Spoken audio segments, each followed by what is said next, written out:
This is Halftime with the Playmakers, your midweek partner with the live show, The Playmakers, on WANM 90.5 on Saturdays, 12:30 to 2. I am your host, Michael Trim Jr. from the city beautiful Orlando, Florida, and I'm not here by myself. We got 3 other guys in here, so introduce yourselves. What's going on, y'all? It's Jalen Scott, the freshman on campus, representing the 813. What's going on, y'all? It's Hafiz. Y'all might know me as Country, representing Baton Rouge, Louisiana. And, you know, it is what it is. What's going on, y'all? It's the man from Cashville, Nashville, Tennessee, straight from the 615. It's Austin Kaysen. Alrighty, how y'all doing today? Living good. Feeling great. Alrighty, y'all ready to talk some FAMU? Yes, sir. Yeah, we ready to talk some FAMU. You know, it's a beautiful school, so let's talk some. Alrighty, on Saturday, FAMU defeated Alabama A&M, a SWAC rival, 42-28. I just want to know, what are your thoughts on this game, and what are you expecting on Saturday when we play Lincoln? I will say from this game, coming off of the adrenaline of last week's win, the offense did look consistent throughout. There weren't a lot of turnovers. They played pretty clean ball. There were some penalties in the first half. But the defense, it wasn't characteristic of them. They took a few punches this game, but I think this game was a good eye-opener going into the postseason. We're going to have to end up playing possibly Alcorn in the SWAC championship, or we could end up playing North Carolina Central in the Celebration Bowl. But this type of game, it was good for us because it allows us to gauge where we are right now. And going into this week, it's just about getting the starters out by the first half, getting the seniors some playing time. I know playing in football is obviously a big thing for being a part of the program all 4 years. Mm-hmm. Make sure you get your name out on the field and in the stands. So hopefully they'll be able to just roll over Lincoln. So, like you said, we're definitely ready for the SWAC championship. After clinching the SWAC, I believe it was on homecoming we clinched SWAC. Absolutely. Yeah. So right now Alcorn definitely looks like the favorite, mm-hmm. but right behind them is Southern. But if Alcorn wins, I believe against Texas Southern, and they got Jackson State after that. No, all they got to do is beat Texas Southern. They win the West because Grambling lost last week. Right. So since Grambling lost, Alcorn just needs to win this weekend, and it's going to be an Alcorn versus a FAMU SWAC championship. And it's our first time in the SWAC. Mm-hmm. We made history too. The highest rank since 2019. We ranked 9th in the nation. Top 10, baby. Top 10. Come on. And we definitely could go up to top 5 after this week. All right, Austin, what you think? Yeah, I like to think, last week's game was great.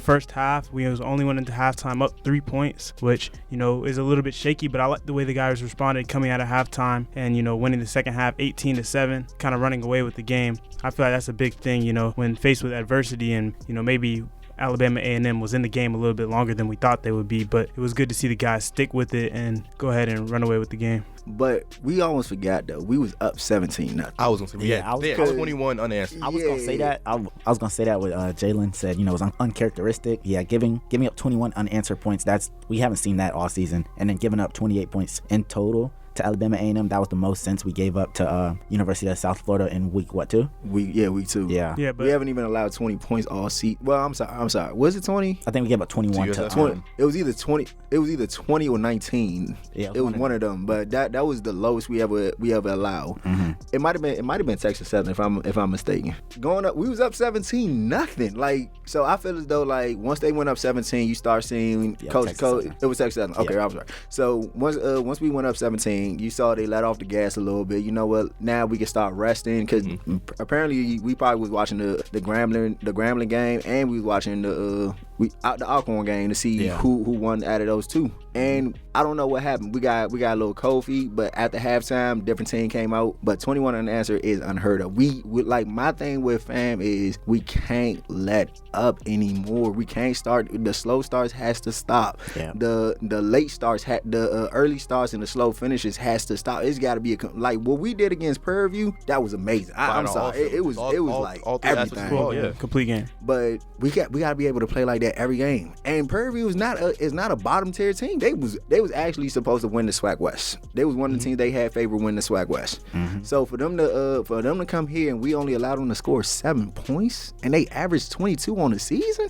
Come on now. Now I will give fan the benefit of the doubt. Alabama A&M is no pushover. They are the top leading offense in the SWAC right now. So they put up the points that they were supposed to. The defense came out, held them scoreless the third quarter. So I think once we found out how to click on Austin, they obviously drew something up in halftime, made adjustments, and they came out and played FAMU football. Right.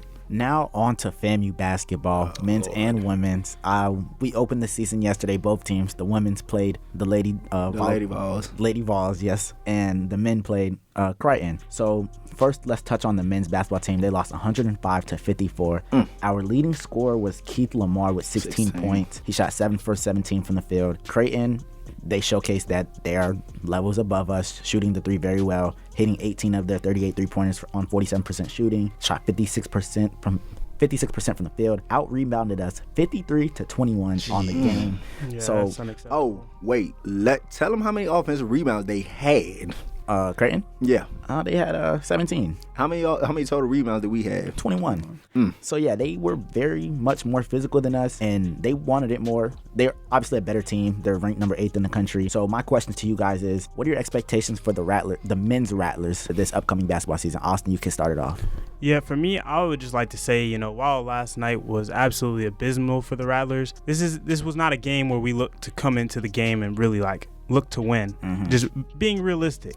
The Creighton's a top 10 team in the nation. Last year they were in the Elite 8. It was either the Elite 8 or the Final Four, and they only lost by 2 points. And they brought back everybody from last year's team. All their key pieces are back. So Creighton is an elite basketball program right now. They have an elite team. They did go to the Elite 8. Yeah, it was the Elite 8. So the Rattlers, the first game of the season, it was not really a game where we're looking to win. It was more so just about seeing how the guys compete. But with that being said, the guys did not compete, which is what really concerned me. Getting out-rebound, out-hustled, out pretty much out everything. I mean, it's not a good sign. I would have liked to see more fight. So I'm going to be honest. I turned the game off after halftime because it looked so uncompetitive. Because you saw it was 2 different levels of basketball being played. It was basically JV versus varsity. And we had some flashes where you seen that, okay, we can be a good team, but we can't keep up that level of intensity all game. But the rebounding, it was like they was getting second chance point after second chance. We couldn't shoot the 3. We couldn't defend the 3. We couldn't score on any cylinder on the game besides just through mistakes on defense by Creighton. Not only that, once you out physical a team, it starts to lead into your confidence. You look at the amount of shots that were taken. That we shot 14.3% from 3, and we only shot the 3 ball about 7 times and made 1. Yeah, that's not. Creighton's 23. They made more attempts. They made more. They made more threes than we had attempts. One player on their team had 9 by himself. Absolutely. We shot 35% from the field. So let's switch gears to the women's basketball side of things. The women did lose to Tennessee, 93-64. Our leading scorer was Ariana Grizzle with 16 points. She shot 7 for 16 from the field. Second team all SWAC. Yeah, we shot 41.7% from the field in its totality and 47.4% from the three-point line. So our women are showing that they can shoot the 3 better than the men. So, Trim, watch out on campus, bro. But Tennessee, they were hanging around this Tennessee game in the first half. I think they were down by 11. Yeah. Tennessee shot 47% as well from the field, but they only shot 27.6% from 3. So they had one player shoot 5 for 10 from 3, and everybody else was, pretty lackluster from that. 3 for 19. Yeah, from distance. So what are your thoughts on the women, and what are your expectations for them? So in the first half, the women was playing very competitive, and it was a very close game. First quarter and second quarter. First quarter, I thought we was like on the verge of pulling a major upset because we was only down by 7. But you seen that Tennessee was trying to figure out their set offensive game. That's why they was they was making up plays to try to get the 3 ball going. Yep. Apparently they see that they struggled with the 3, so they was trying to go to the 3, but it wasn't there because FAMU actually defended the perimeter very good. It was when they got to the inside is where FAMU lost it at, because you saw the Lady Vols, they was more aggressive on the boards as we all seen again. FAMU got our rebound 47 to 25, and the Lady Vols had 20 offensive rebounds. Second chance points is what kills team morality. You play good for 30 seconds, next thing you know you get another possession, and it just keeps trickling, and that's how they eventually lost all faith, and that was a ball game. So in watching these 2 games, I definitely have more faith in the women's basketball team than the men's basketball team. I completely agree. Yeah. And I don't think that's really a hot take because I just think the women, obviously having a fresh face in Coach Bridget Gordon, and we didn't mention this early, but that's where she played college. I was going to say that big shout out to Ms. Gordon. Big shout out to Coach Gordon. Good. Yeah, I just think they have more fight having the fresh face in there, having, just like a resurgence of energy. So if they play like this against other women's SWAC teams, I definitely see them being a very, formidable team. So I got a question for you. If we gonna do that, right, let's play a game. Let's go to over and under. How we was talking about earlier. You got over and under 15 wins for the girls. Ooh, 15's a good number, but I'm gonna say under. Obviously, this is the first year of the retooling and Coach BG taking over, so I'm gonna say under. I think they can definitely hit double digits, but I'm gonna say under because that 15 wins that's a lot. Yeah, I'm gonna agree with Mike. I think that just our non-conference schedule might be a little bit too hard. Obviously this is Coach's first year. It's gonna take a couple years, kind of like we seen it with Dion and with Colorado in football. It's gonna take a coach. There's gonna be some culture changes from last year. We're not gonna win the 5 games that they won last year. I believe so. Yeah, we're gonna pass that just simply off of SWAC play, but our non-conference schedule, I've seen teams like Michigan, Houston. The next two are at Middle Tennessee, at Florida. I think that, again, the culture change is going to leave them over the five win hump they had last year. Now, 15's a big jump. Yeah, we just don't need to put too high expectations on it. But again, this is collegiate sports. You want to go out and win any chance you get. So now with the men, I got 7 games over and under. That's what we won last year. I think we'll be better, like, just watching the game. I think we'll be better. But do I think we can win more than 7 games? I don't know. I couldn't give an answer right now. Once again, for me, it's about that non-conference schedule. That non-conference schedule is lethal. So with the non-conference schedule, they got us winning 2 games out of non-conference. Cool. You don't think we could get 5 out of the SWAC? Was that like possibly? Because we actually we ranked 10th out of 12 teams in the SWAC. Yeah, but the thing about in the men's, we can't. Watching Creighton, I know it's hard to gauge how we are as a unit, but we can't rebound. Just watching that game, we can't rebound, and we can't shoot the 3, and we can't defend the 3. So if you can't shoot the 3, you got at least to be able to defend the 3. You can't do that either. So I just think we have to find like what we're good at and harp at it and just be the best at what we're good at. The lack of big men that we don't have is what the issue is. And this is no disrespect to the centers and power forwards we have now, but it showed that y'all on 2 different levels. Like I said, JV versus varsity. It was really a tune-up game for Creighton. And they showed that they just the better dominant team. Yeah, when I'm looking at FAMU's roster right now, we only got 1 guy at 6'10" and 1 guy at 6'9", so we are going to be an undersized team as far as Division I college basketball teams go. I agree with you. We're going to need to see our big men who are maybe a little undersized. They're going to have to show a lot more effort than what they showed against Creighton. They're going to have to find something else, maybe get some guards involved in the rebounding game. And also just don't be pushovers. Yeah, absolutely. What Austin said, our tallest player is 6'10". He played 20 minutes. It was transfer Shannon Grant. He played 20 minutes, and he tallied a total of 0 rebounds. So we're going to need our big transfer to come in, muscle up down there, hustle, get the rebounds. My man ran out there for straight cardio. Yeah, absolutely. He had 6 points, shot 3 for 12. So we're gonna dangerous. We're gonna need him to play a little bit better. We're gonna need him to take them shots down and get them rebounds. Look. Absolutely. He was focused on the wrong thing last night. Definitely. But now switching over to college football, we all know about Michigan and the sign stealing scandal. My question to you is, what should Jim Harbaugh's punishment be? They already gave him a 1-game suspension. Yeah. So I just feel as though, probably take away some scholarships. I was going to say, okay, so in my opinion, unless there is probable cause, because this investigation is still ongoing right now. The investigation against the game against Ohio State. Yes. That's the game that they're talking about right now. The game last year. If this carries on into the spring cycle when it goes into recruiting, right? They have, I was just looking at 24/7 earlier. They have 25 hard commits this year, with almost 6 of them being 4-star. If this goes into the amount of scholarships that they can hand out going into next season, then you can see probable implications on head coaching changes, maybe even more sanctions against Jim Harbaugh. But as of right now, if that investigation stalls out, I don't see it having a major impact on Michigan. Probably until the following season. Exactly.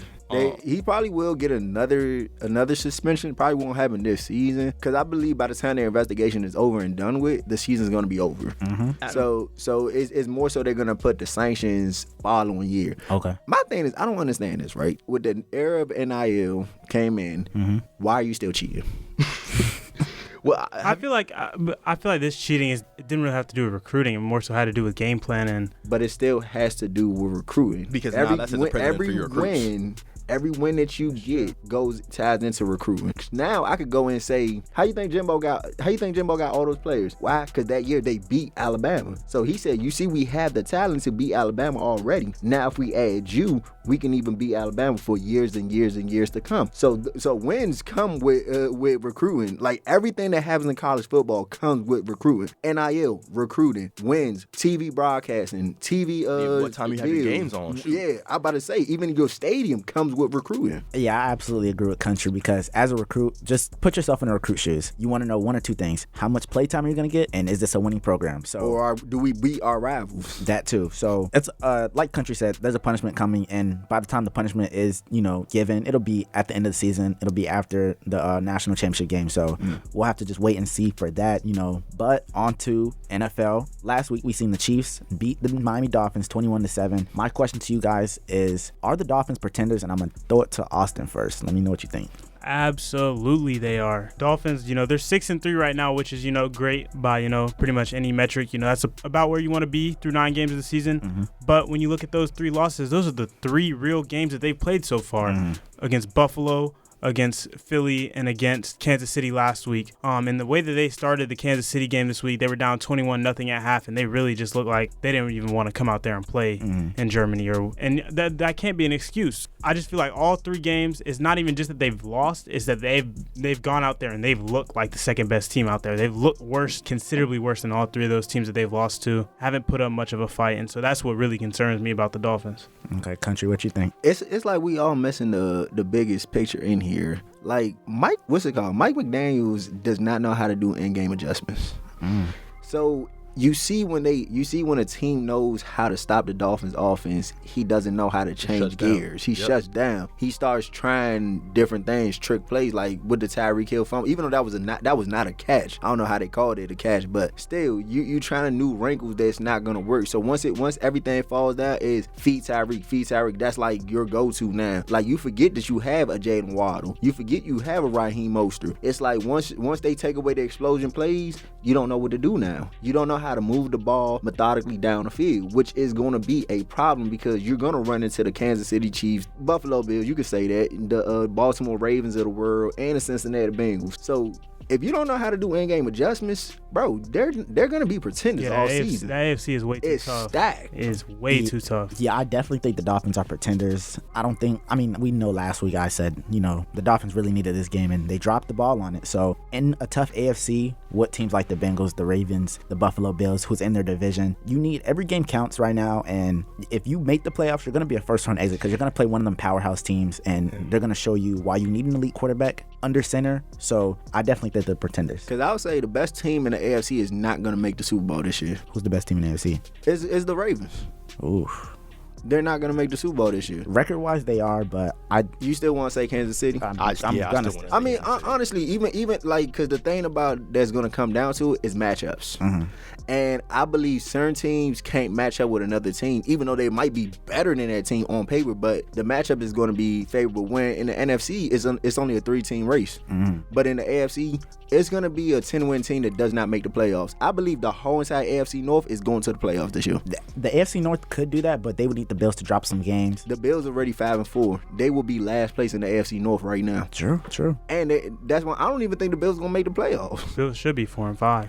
Yeah. That part. But when it comes to the AFC and the playoff, like how it's going to unfold, obviously the Chiefs have arguably one of the best defenses in the NFL, along with the Baltimore Ravens. So I feel like if the Chiefs get I think every matchup is favorable to the Chiefs because they have a great defense, and you have Patrick Mahomes on offense and Travis Kelce. So I think anything, as long as they playing, they have a chance to win the game. That's what I'm saying. Yeah.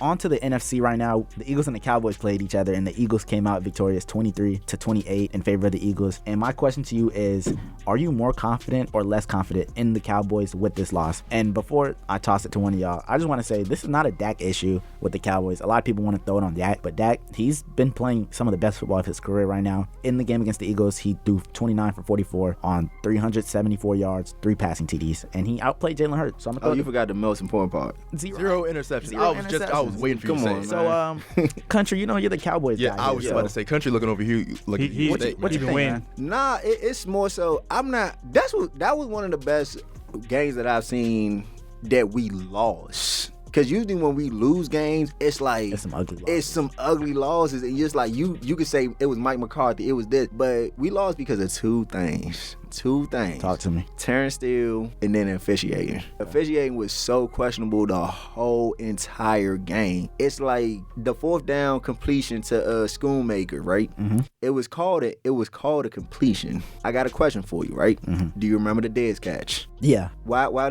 did they say it was an incompletion? Football move. And he didn't have what? Possession of the ball. So why, when as soon as the ball touched Schoonmaker's hand, it's called a completion? That was a crazy call. I agree. Like let's because here's the thing, right? If he had caught it, right, like they say, when he caught it and he didn't break the plane, right, and he fell down and the ball came out, what would it been called? Incompletion. So why was that a completion at the one inside the 1 yard line instead of a completion when he landed in the end zone? That's a great question. So then you got to go to the call against that kept their drive alive when they said it was a pass interference on Stephon Gilmore. We had 3 defensive penalties on that series that was very questionable. Okay. That when it came back to us, they didn't call. But all that being said, we still had a chance to win the game. Mistakes really cost us the game. And we was inside the 5 with 47 seconds left. Mm-hmm. And I'm going to tell you exactly how it went down. False start, which wasn't a false start. I don't even know where they called a false start from, but let's go with that. Back to the 11. Then after that, Dak takes a sack.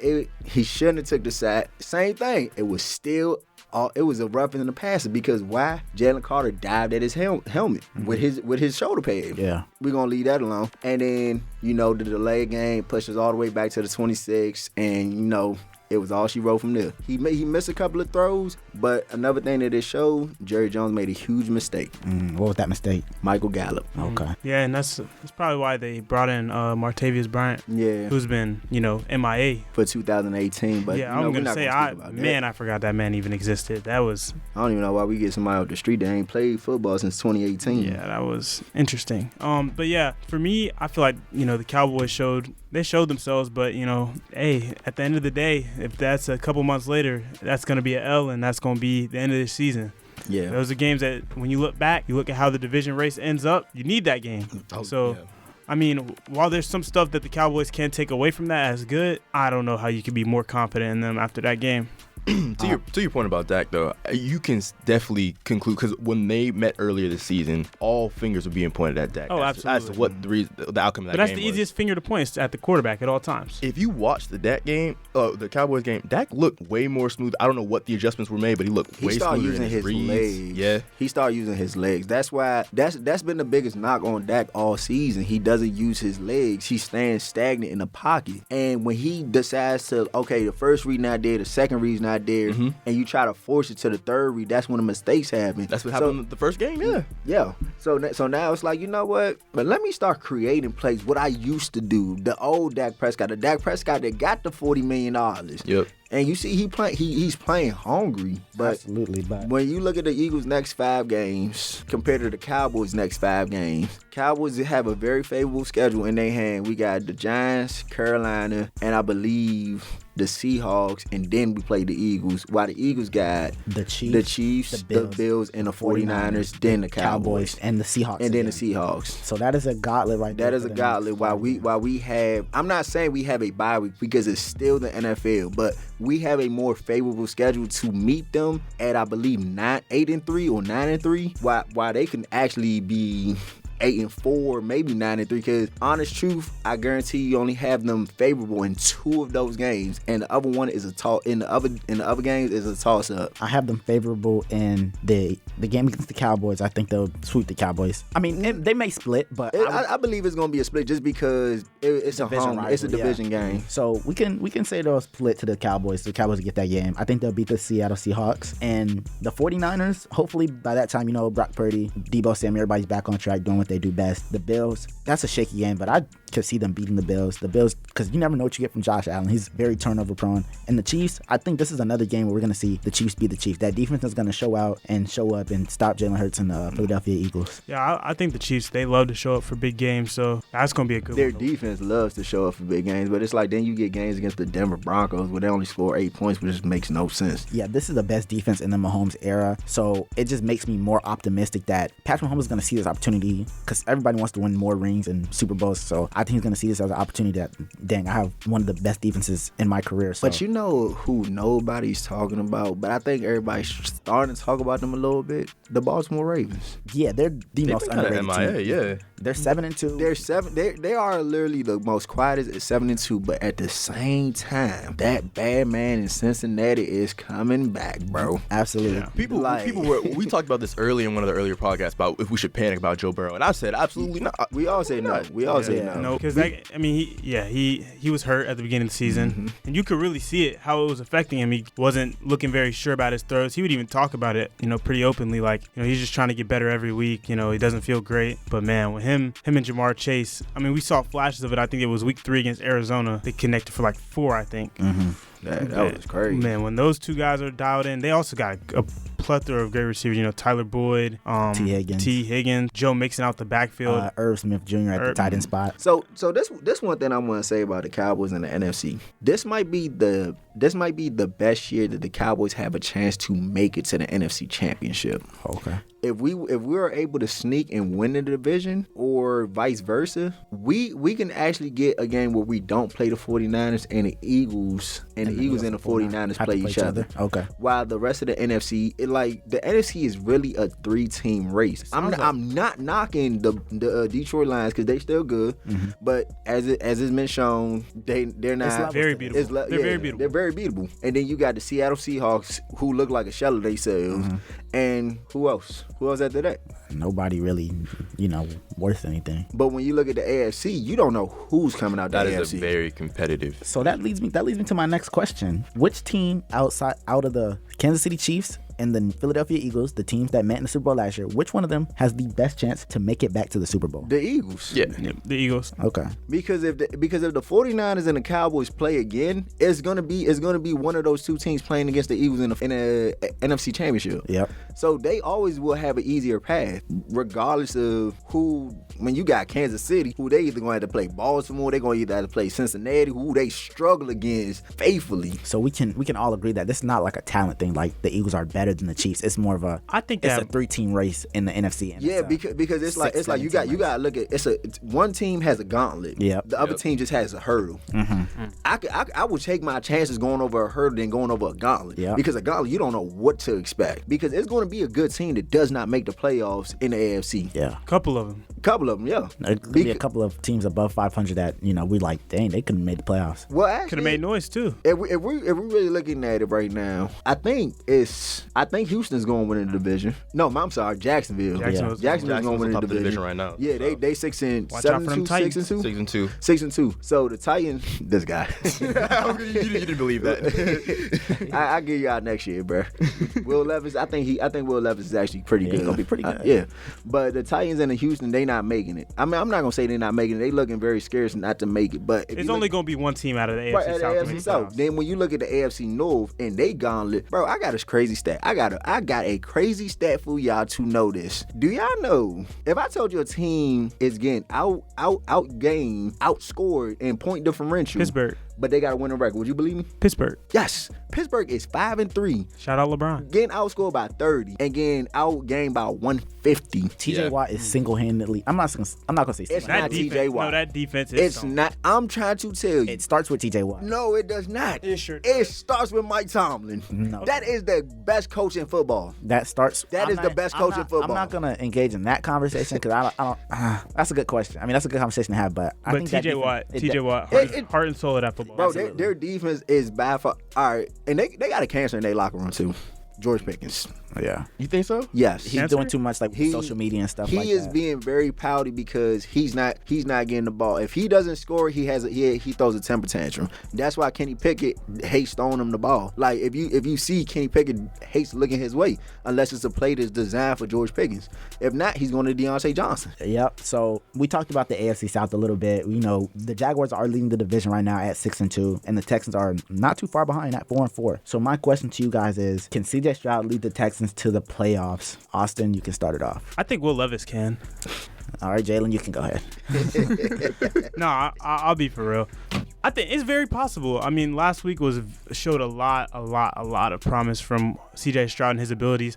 But I think that there's been way too much love for CJ Stroud. Not way too much love for CJ Stroud, but not enough appreciation for his targets. Mm-hmm. Tank Dell is going out there and he's making plays. Mm-hmm. Man, hold on one second. I'm blanking on the other guys. Nico Collins. Nico Collins out there. He's making plays. Those guys are going out there. And Noah Brown and Dalton Schultz too. Noah Brown is someone who always seemingly running free. Those guys are out there making plays for CJ Stroud, and it makes him look very good.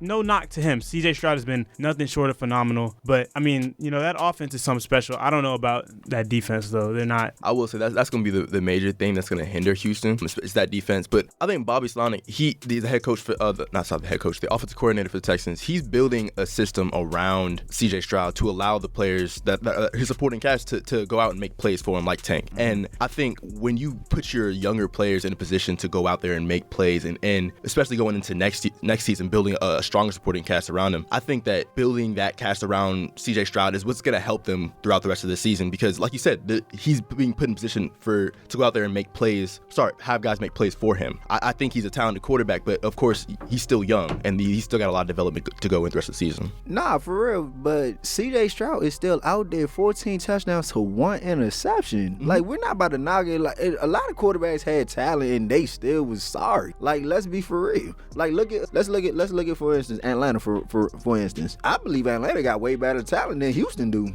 Tell me yeah. And I think prior to CJ Stroud, stepping foot and showcasing that he's a great quarterback, nobody in this room would have thought, the Texans, they have a great receiving core. Nobody would. No. You can't tell me you would have thought Nico Collins, Tank Dell. I mean, I thought Tank Dell was going to be a sleeper, but I didn't think he was going to be this good. Yeah. He is bomb. And Noah Brown as your top 3 receivers, and your quarterback is going to be shooting lights out like it's no tomorrow. Right.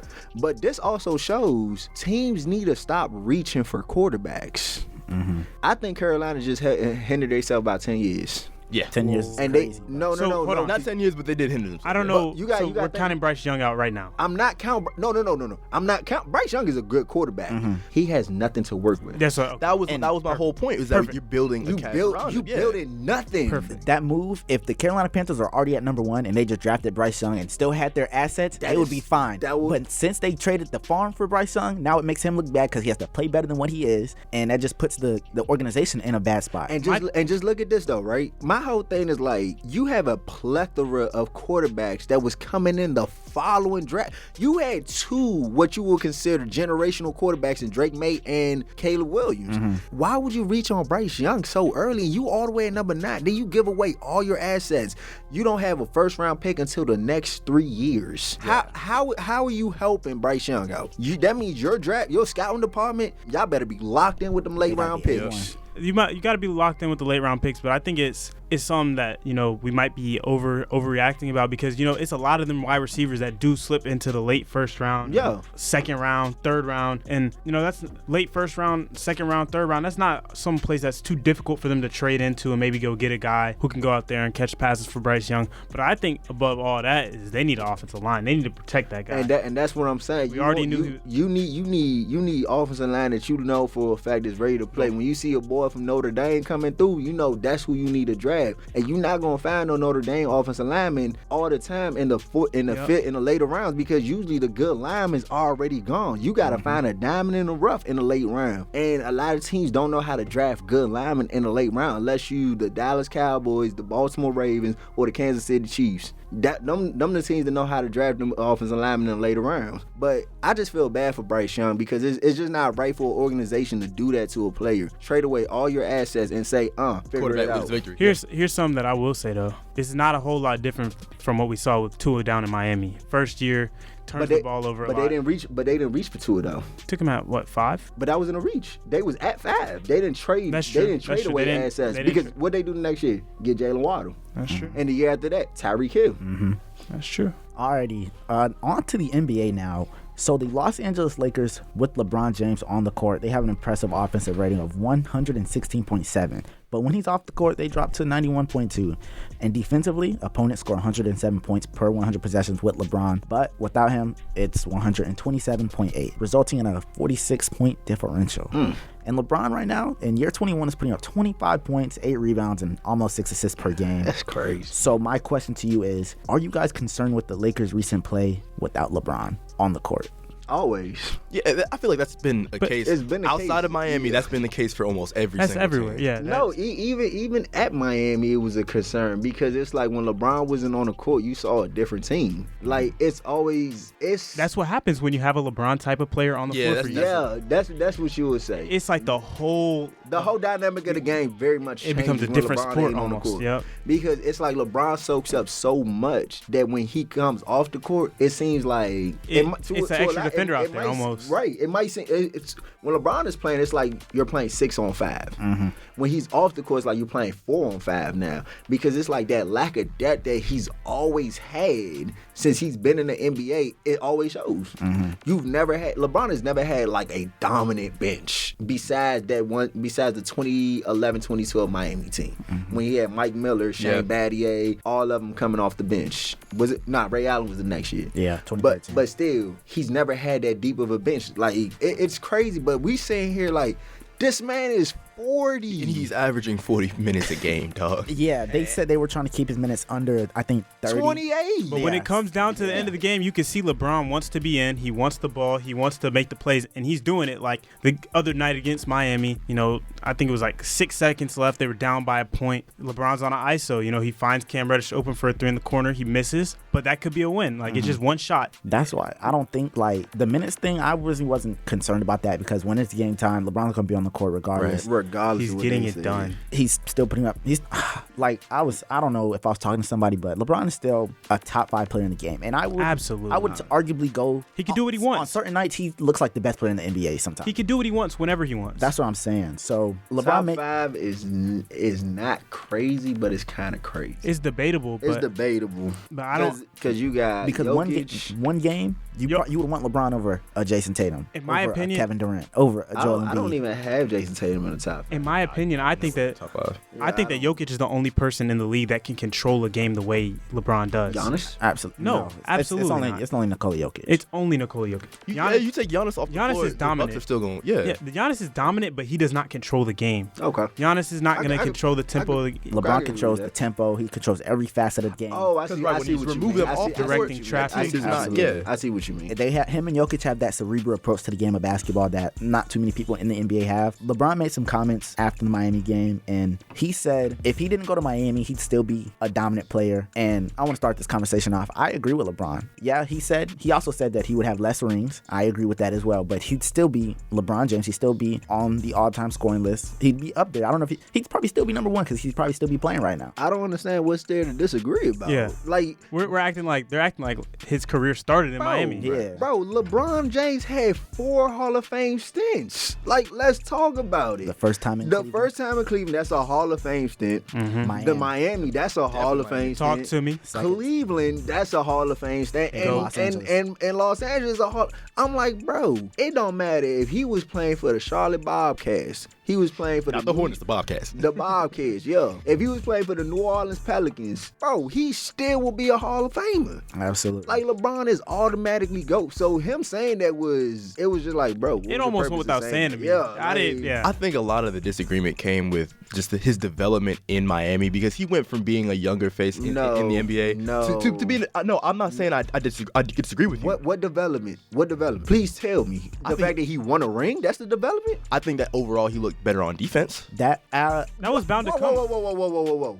He was a first-team defensive player when he was in Cleveland. That's a fact. You tell me he didn't look better on defense on Miami than he was at Cleveland, though? He did because he was in conversation for all defense. A defensive player of the world. Matter of fact, he didn't really even have to play defense like that in Miami. Why? Because you already had D. Wade and Chris Bosh. His stats probably look better. No, it did not. Like, his stats look better outside of Miami. Miami, he had to take a step back because it was like you had two other all-star NBA caliber players in D-Wade and Chris Bosh that you could defer to. It's like, it was going to say, it's like, I feel as though it's like LeBron does something that I really don't like. He wants attention when he doesn't need it. And it's very annoying because it's like, bro, we know you was like, what was your point of even saying that? No, but somebody asked him the question. Oh, somebody asked somebody asked the question. I apologize for that. I apologize for my outburst. But that's it to wrap up the show, guys. How y'all think it went? It went pretty good. Yeah, for context, we are all the new guys on the podcast. Right. You know, the rookies. Thank you guys all for listening to Halftime with the Playmakers on 90.5. I am your host, Michael Trim Jr. I'm Jalen Scott. I'm Hafiz Long. Austin Kaysen. And I'm out. Halftime with the Playmakers is produced in the studios of WANM-FM 90.5 in the School of Journalism and Graphic Communication at Florida A&M University.